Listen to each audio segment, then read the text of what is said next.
والصلاة والسلام على عباده الذين اصطفى خصوصا على أفضلهم وخاتم النبيين محمد الأمين وعلى آله وصحبه أجمعين.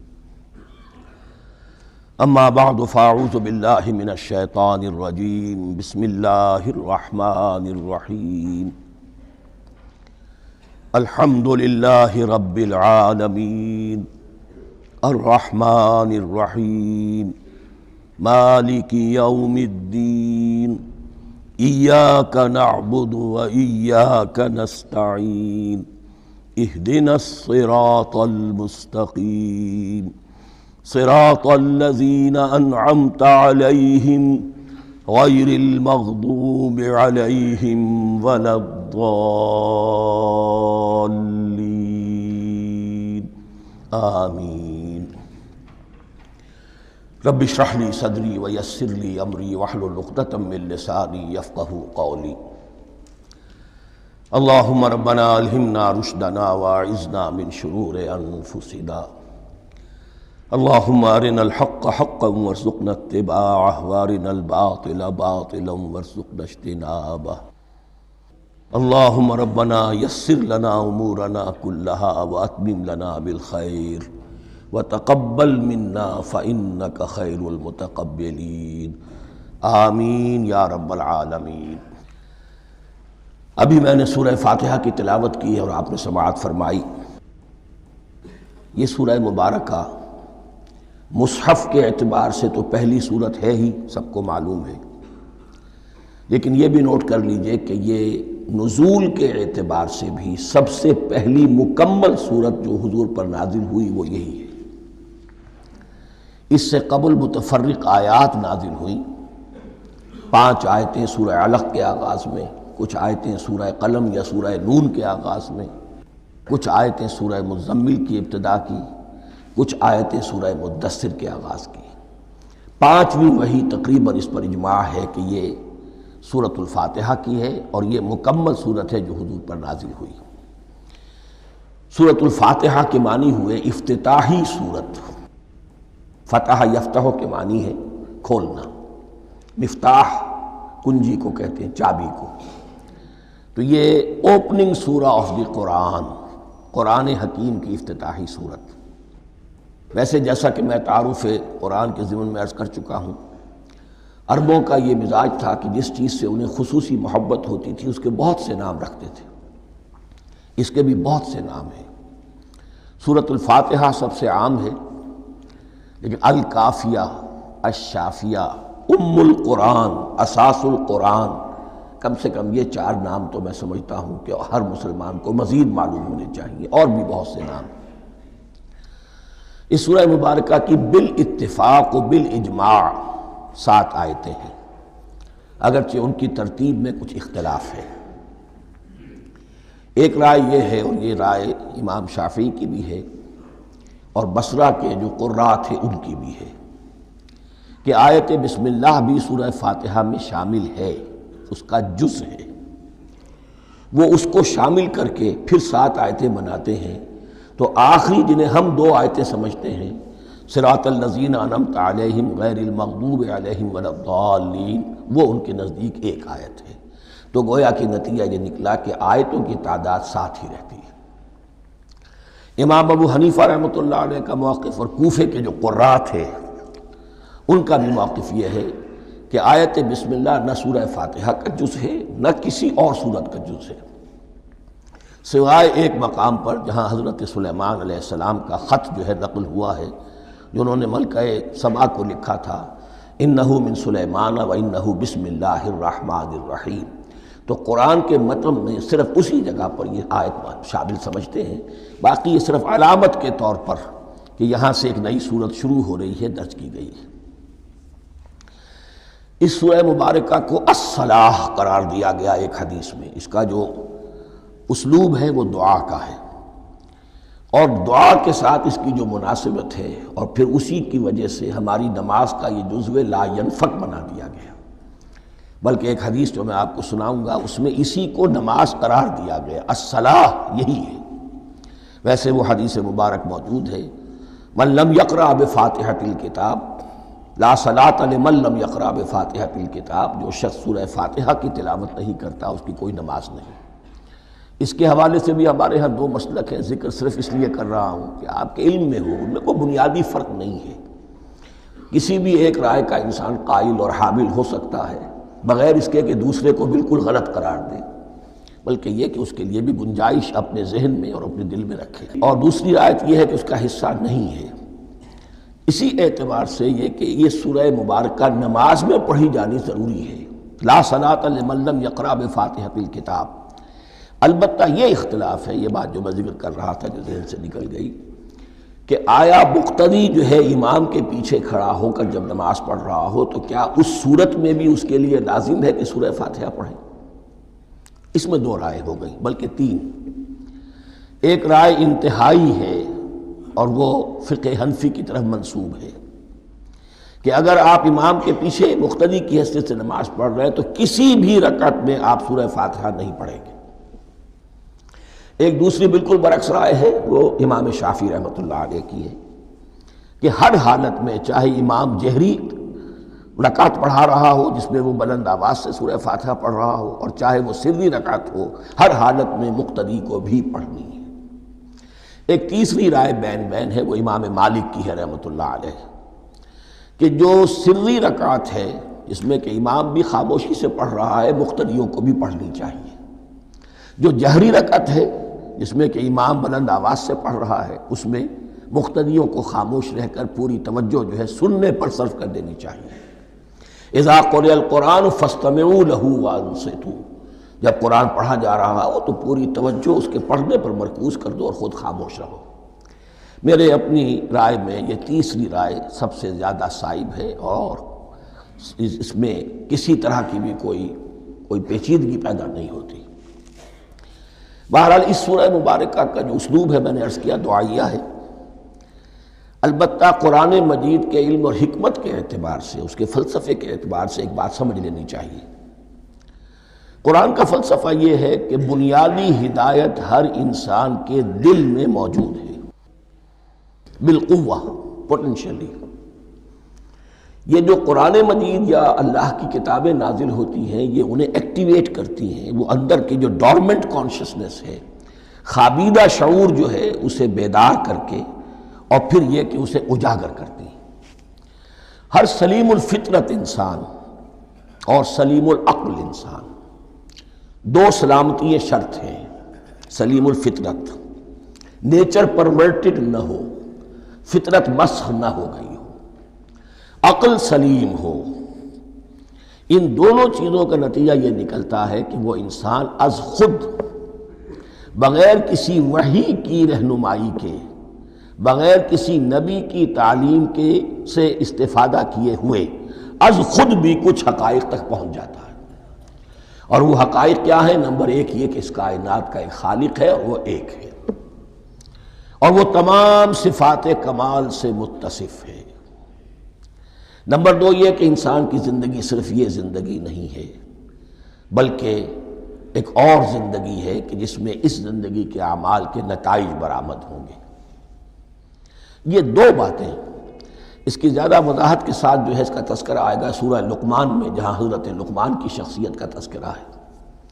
لیکن یہاں صرف یہ بات سمجھ لیجئے کہ قرآن کا فلسفہ یہ ہے کہ ہر انسان میں، ہر فرد نوع بشر میں جو اپنی ولادت کے وقت مسلم ہوتا ہے، حضور کی حدیث ہے کل مولود یولد علی الفطرہ ابواہ یحودانہ او ینصرانہ او یمجسانہ، ہر بچہ نوع انسانی کا فطرت اسلام پر پیدا ہوتا ہے، وہ فطرت کے اندر وہ ہدایت ودیت ہے۔ اب اگر وہ فطرت بس نہیں ہوئی اور عقل جو ہے وہ صحیح رخ پر کام کر رہی ہے تو ان دو حقائق تک وہ انسان خود پہنچ جائے گا۔ لیکن ان دونوں حقائق تک پہنچنے کے بعد اب وہ دست بستہ دعا کرے گا کہ اے رب اب مزید ہدایت تو مجھے عطا فرما۔ ایک تو یہ کہ میں کیا کروں کیا نہ کروں، میری عقل اس میں ٹھوکر کھا سکتی ہے، میں کسی اچھی چیز کو بری سمجھ سکتا ہوں، کسی بری کو اچھی سمجھ سکتا ہوں، تو مجھے صحیح راستہ، صحیح راہ ہدایت پر چلا۔ یہ دعا ہے جو انسان کرتا ہے جبکہ وہ ایمان باللہ اور ایمان بالآخرہ تک خود پہنچ چکا ہوتا ہے، اور یہ سمجھتا ہے کہ صحیح زندگی کا رخ یہی ہے کہ جس رب کو میں نے پہچانا ہے کہ وہ اس کائنات کا خالق ہے اور مالک ہے اور رب ہے، میں اس کی بندگی کروں، اس کی اطاعت کروں، اس کا حکم مانوں، اس کے راستے پر چلوں۔ لیکن وہ راستہ کون سا ہے؟ اس کے لیے پھر دست بدعا ہوتا ہے کہ پروردگار تو میری رہنمائی فرما۔ یہ مقام ہے کہ جہاں آپ سمجھ لیجئے اپنے آپ کو بھی آج اس جگہ پر تصور کرتے ہوئے پھر اس سورہ مبارکہ کو پڑھیے کہ آپ اس مقام پر اللہ کے فضل و کرم سے پہنچ چکے ہیں کہ اللہ کو آپ نے پہچان لیا اور اس کی توحید کو جان لیا، اس کی جملہ صفات کمال سے آپ واقف ہو گئے، آپ یہ بھی جان گئے کہ مر کر اس کے حضور میں حاضر ہونا ہے اور وہ حساب کتاب لے گا۔ پھر آپ نے یہ عہد بھی کر لیا کہ اب زندگی گزارنی ہے اس رب کی بندگی میں، اسی کی فرما برداری میں۔ اب یہاں کھڑے ہو کر آپ پوچھتے ہیں کہ اللہ مجھے وہ تفصیلی ہدایت عطا فرما، ایسا نہ ہو کہ کبھی میں کسی راستے پر چلتا ہوا کسی پگڈنڈی پر مڑ جاؤں اور وہ تھوڑی سی جو ڈیوییشن ہو میرے راستے کی وہ میری عاقبت کو برباد کر دے۔ یک لحظہ غافل گشتم و صد سال راہم دور شد، اس لیے کہ ہوتا یہی ہے سیدھے راستے سے ذرا سی کوئی پگڈنڈی جو ہے تھوڑے سے اینگل پر نکلی ہے، لیکن جب چلتے جائیں گے آپ تو جتنے آگے بڑھیں گے اس پر، اس راہ صراط مستقیم سے آپ اتنے ہی زیادہ دور ہوتے چلے جائیں گے۔ یہ ہے قرآن مجید کی حکمت اور فلسفے کے اعتبار سے اس سورہ مبارکہ کا مقام۔ اب آئیے ہم بسم اللہ کرتے ہیں۔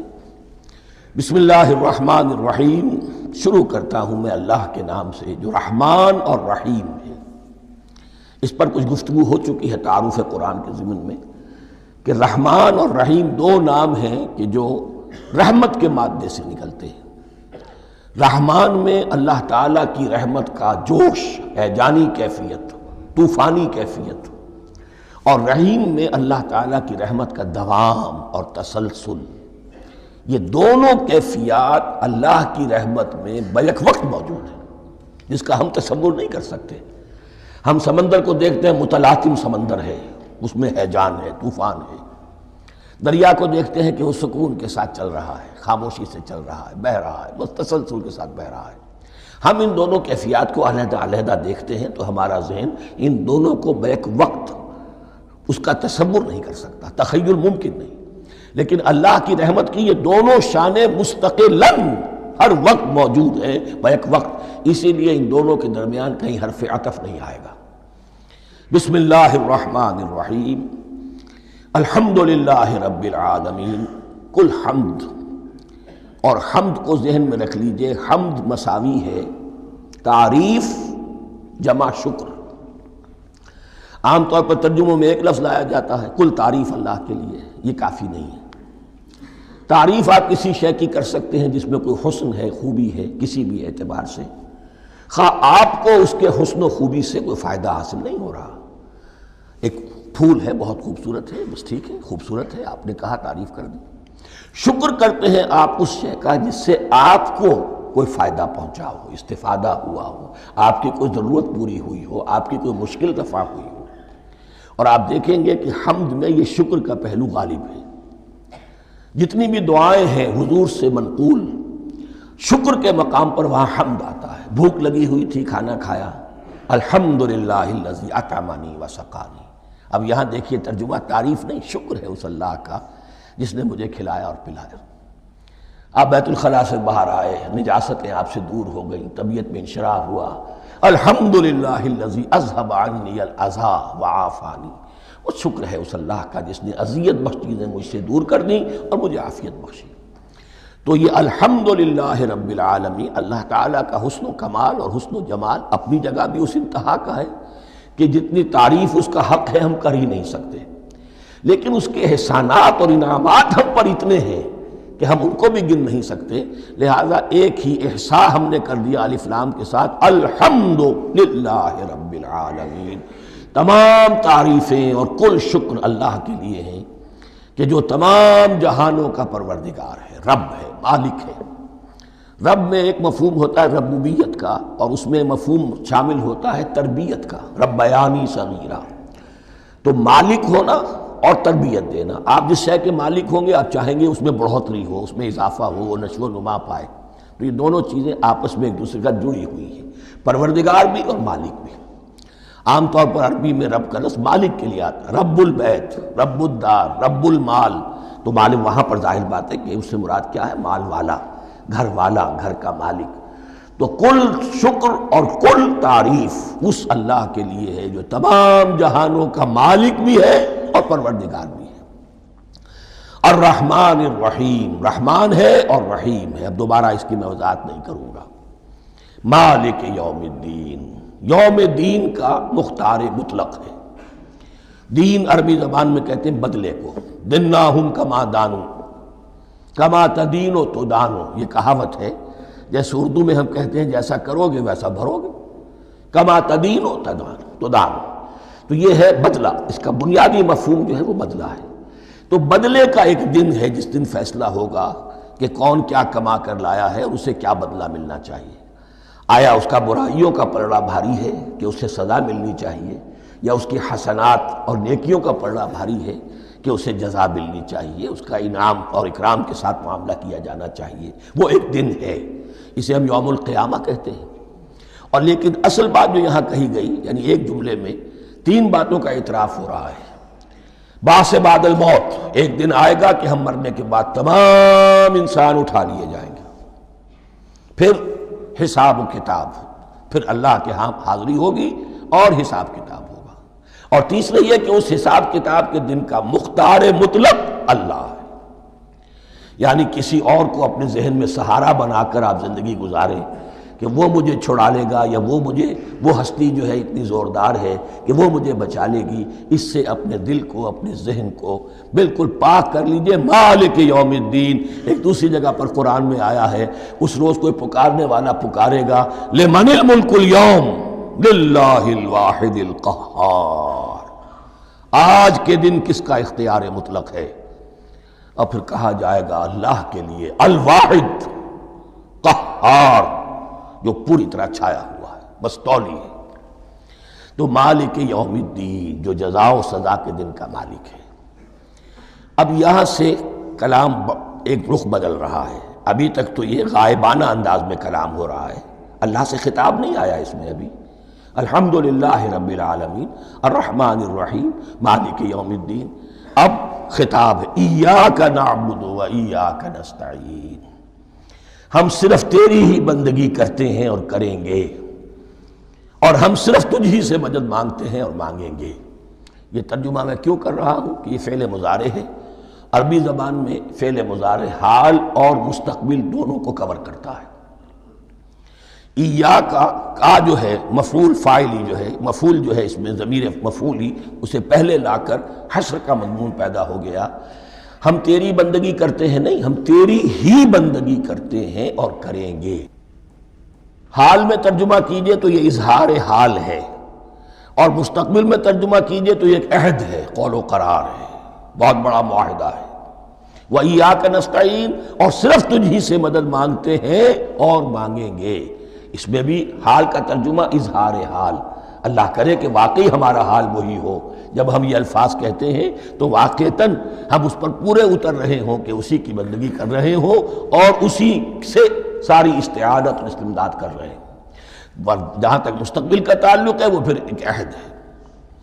اہدنا الصراط المستقیم، یہ مقام وہ آ گیا کہ یہاں تک تو اے پروردگار ہم پہنچ گئے تیرے فضل سے، تیرے کرم سے.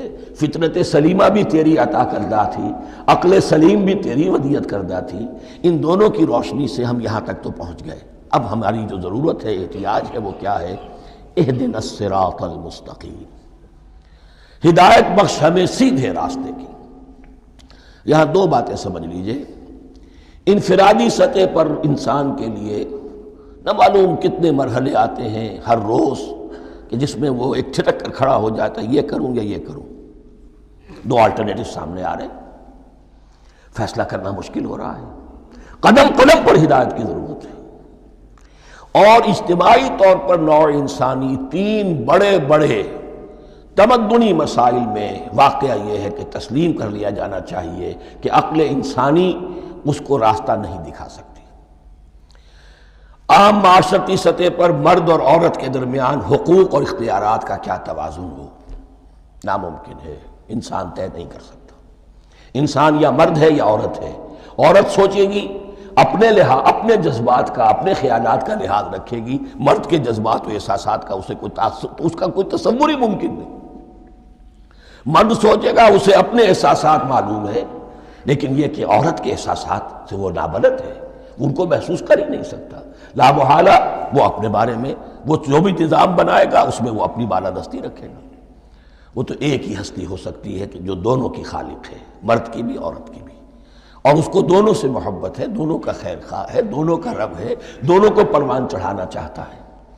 اسی طرح فرد اور معاشرہ یا ریاست، حکومت اور ریاست ہمیشہ یہ چاہتی ہے کہ سارے اختیارات ہمارے ہاتھ میں آ جائیں، ٹوٹلیٹیرین سوسائٹی ہو، بس ہم حکم دیں اور لوگ اس پر چلیں۔ افراد یہ چاہتے نہیں، ہمیں آزادی ہونی چاہیے۔ اب آپ دیکھیے کہ دنیا میں کتنے جھگڑے چلتے ہیں اسی پر، فریڈم فریڈم فریڈم۔ وہ فریڈم واقعتاً اپنی جگہ پر ایک شے ہے، افراد کی آزادی ہونی چاہیے، لیکن افراد کی آزادی اتنی نہ ہو جائے کہ وہ مادر پدر آزاد ہو جائے، کوئی قانون، کوئی قاعدہ، کوئی اخلاقی، کوئی حدود اور قیود جو ہے ان کا پابند نہ رہے۔ تو اب کہاں ہے وہ نقطہ اعتدال کہ جس میں انسان کے انفرادی آزادی، انفرادی اختیار اور ادھر اجتماعی مصلحتیں جو ہیں ان کو بیلنس کیا جا سکے؟ انسان طے نہیں کر سکتا، صرف اللہ ہی اس کے لیے نظام دے سکتا ہے۔ تیسرا مسئلہ ہے سرمایہ اور محنت، اس میں کیا توازن ہو؟ سرمایہ اور محنت دونوں مل کر کچھ بنا رہے ہیں، کچھ پروڈیوس کر رہے ہیں۔ اب اس میں نفع جو ہوا ہے اس میں سرمایہ کا کتنا حصہ ہونا چاہیے اور لیبر کا کتنا ہونا چاہیے، کون طے کر سکتا ہے؟ اس کے لیے بھی کہ ایسا نہ ہو کہ سرمایہ داری جو ہے آکاش بیل بن کر پورے معاشرے پر چھا جائے، اور غریب بیچارہ، مزدور بیچارہ، کاشتکار بیچارہ وہ گویا کہ چکی کے دو پارٹوں میں پس کر رہ جائے، اس کی کوئی حیثیت نہ رہ جائے۔ لیکن یہ کہ دوسری طرف اگر یہ کہ مزدور کا جو حق ہے اس سے زیادہ اس کو دے دیا جائے تو سرمایہ جو ہے وہ سکڑ جائے گا، شائی ہو جائے گا، وہ پھر میدان میں نہیں آئے گا۔ کیا کیا جائے؟ کون سا نقطہ عدل و اعتدال ہے؟ یہ تین مسائل ایسے ہیں، اہدنا الصراط المستقیم۔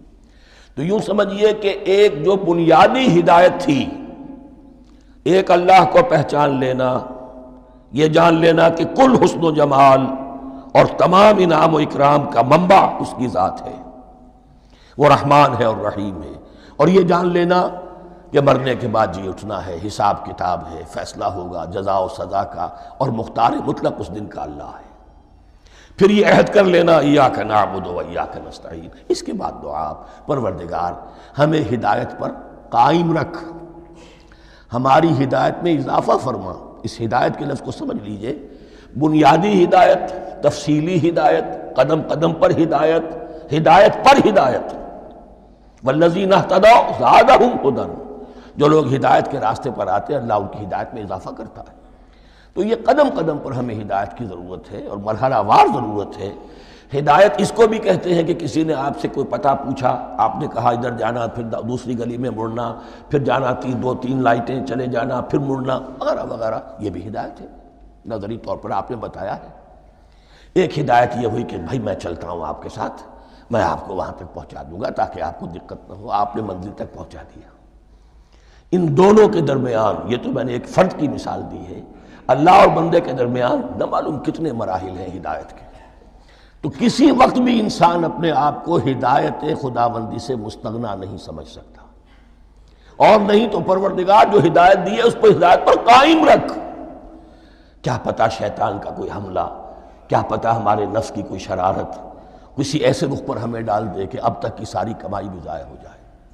لہذا یہ نہ سمجھیے کہ جب یہ ساری چیزیں ان کو معلوم تھیں، ان چیزوں کا تو اقرار کر رہے تو اب ہدایت کون سی مانگ رہے ہیں؟ تو ہدایت کا تو بڑا میدان کھلا ہوا ہے، اور اس ہدایت کی وہ جو میں نے آخری شکل آپ کو بتائی ہے کہ منزل مقصود تک پہنچا دے، یہ ہدایت بھی قرآن مجید میں اس معنی میں بھی لفظ آیا ہے کہ اہل جنت جب جنت میں داخل ہوں گے تو جو ترانہ حمد ان کی زبان پر اس وقت ہوگا وہ کیا ہے؟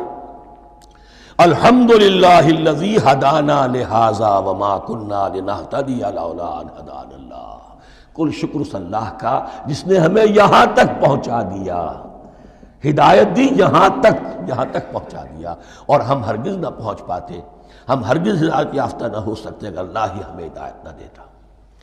اہدنا الصراط المستقیم، سیدھا راستہ، صراط الذین انعمت علیہم، اب اس کی مزید وضاحت ہے، راستہ اس کا ان لوگوں کا جن پر تیرا انعام ہوا۔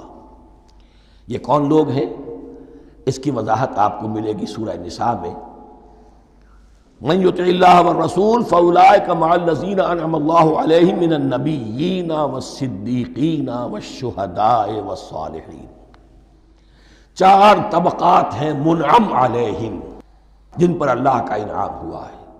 چوٹی پر انبیاء کرام، اس کے بعد صدیقین کرام، اس کے بعد شہداء عظام، اس کے بعد عام صالح مسلمان، صالح ہو۔ یہ بیس لائن ہے، اس سے اوپر کا درجہ شہداء کا ہے، اس سے اوپر کا درجہ صدیقین کا ہے، اور پھر اس سے اوپر کا درجہ انبیاء کا ہے۔ انبیاء میں سے پھر وہ بھی ہوتے ہیں کہ جو اولو العزم میں من الرسل ہیں، لیکن یہ 4 طبقات ہیں، ان کے راستے پر ہمیں چلا۔ غیر المغضوب علیہم ولا الضالین، جو مغضوب علیہم نہیں ہوئے، جن پر تیرا غضب نہیں ہوا، اور غضب ہوتا ہے ان پر کہ جو ہدایت کے واضح ہونے کے بعد ہدایت کو ترک کر دیں، وہ ہے مغضوب علیہم۔ جنہیں ہدایت مل گئی ہو، ہدایت کو پہچان لیا ہو، پھر اپنی شرارت نفس کی وجہ سے، اپنی نفسانیت کی وجہ سے، اپنے تکبر کی وجہ سے، اپنے حسد کی وجہ سے وہ اس حق کو رد کر دیں، اس کو ترک کر دیں، ان پر اللہ کا غضب آتا ہے۔ اور اس میں اس کی بہت بڑی مثال تاریخ کے اعتبار سے یہودی ہیں۔ اللہ نے انہیں ہدایت دی، کتابیں عطا کی، تورات، انجیل، زبور، سینکڑوں نبی ان میں مبعوث کیے، 1400 برس تک نبوت کا تار ٹوٹا ہی نہیں، مسلسل۔ ابتدا میں بھی 2 نبی، موسیٰ اور ہارون، اور اختتام پر بھی 2 نبی، عیسیٰ اور یحییٰ علیہ السلام، اور ان کے مابین کوئی لمحہ نہیں آیا ہے تاریخ بنی اسرائیل میں جبکہ کوئی نہ کوئی نبی موجود نہ ہو۔ لیکن انہوں نے اپنی شرارت نفس کی وجہ سے ہدایت تورات سے بھی منہ موڑا، اور پھر سب سے بڑی بات یہ کہ ہدایت محمدی سے، ہدایت قرآنی سے بھی صلی اللہ علیہ وسلم منہ موڑا، وہ ہے مغضوب علیہم ولا الضالین، اور نہ ہی گمراہ ہوئے۔ یہ لفظ جو آتا ہے عربی زبان میں گمراہ کا بھی ہے اور تلاش حق میں بھٹکنے والے کا بھی ہے۔ ایک وہ شخص ہے جس پر حق ابھی واضح نہیں ہوا، وہ تلاش میں ہے، اس کے لیے بھی ضال کا لفظ آئے گا۔ اسی طرح کوئی شخص کسی کے عشق اور محبت میں ایسا ہو جائے، دیوانہ ہو جائے، اس کو بھی ضال کہتے ہیں، یعنی اس کے اوپر جذبات کا اتنا غلبہ ہو گیا ہے کسی کی محبت اور عشق کی بنا پر۔ تو حضور کے لیے یہ لفظ آیا ہے وَوَجَدَكَ ضَالًّا فَهَدَىٰ، اور یہ تو سورۃ الضحیٰ ہے، اکثر بیشتر لوگوں کو یاد ہوگی۔ تو یہ جو ضال کا لفظ ہے، اس میں سمجھ لیجئے ضروری نہیں ہے کہ وہ گمراہ ہو، بلکہ وہ بھی کہ جو ابھی راہ ہدایت کی طلب میں، اس کے حصول کے لیے اس کی تلاش میں کوشاں ہیں، اور وہ بھی کہ جو کسی مغالطے کی وجہ سے حق سے منحرف ہو جائے۔ یہ بھی جان لیجئے کہ ایک ہے بدنیتی، تکبر، حسد، حق کو جان کر پہچان کر رد کر دینا یا چھوڑ دینا یا ترک کر دینا۔ ایک ہے کسی غلطی میں، کسی جذبات کے اندر آ کر، کسی غلو کے اندر مبتلا ہو کر اور حق سے منحرف ہو جانا۔ اس کی جو سب سے بڑی مثال ہے وہ نصارہ ہے، عیسائی ہے۔ حضرت مسیح کو انہوں نے مانا لیکن غلو کیا، یہ لفظ آئے گا آگے، لا تغلو فی دینکم، اپنے دین میں غلو نہ کرو۔ جیسے ہمارے ہاں بھی بعض لوگ ہیں جو حضور صلی اللہ علیہ وسلم کی تعریف میں، حضور صلی اللہ علیہ وسلم کے ساتھ اپنی محبت کے اظہار میں غلو کر جاتے ہیں۔ یہ انتہا درجے کو ہو گیا تھا حضرت مسیح علیہ السلام کے ماننے والوں میں، اور اس کی بنا پر انہوں نے تثلیث کا عقیدہ ایجاد کر لیا اور حضرت مسیح علیہ السلام کو اللہ کا بیٹا بنا دیا۔ تو اس کی سب سے بڑی مثال ضالین کی اس اعتبار سے کہ ہدایت پانے کے بعد کسی بدنیتی سے نہیں بلکہ کسی اچھے جذبے میں غلو کی وجہ سے، رسول سے محبت کرنا تو اچھا جذبہ ہے لیکن یہ محبت بھی ایک حد میں رہنی چاہیے۔ غلو کرے گی تو ظاہر بات ہے کہ اس کے بعد وہ گمراہی کی طرف لے جائے گی۔ یہ ہے اس سورہ مبارکہ کا ترجمہ، اور اس کے بعد آخر میں آمین کہنا یہ مسنون بھی ہے، کہنا چاہیے۔ البتہ اختلاف یہاں بھی صرف اتنا ہے کہ نماز میں جب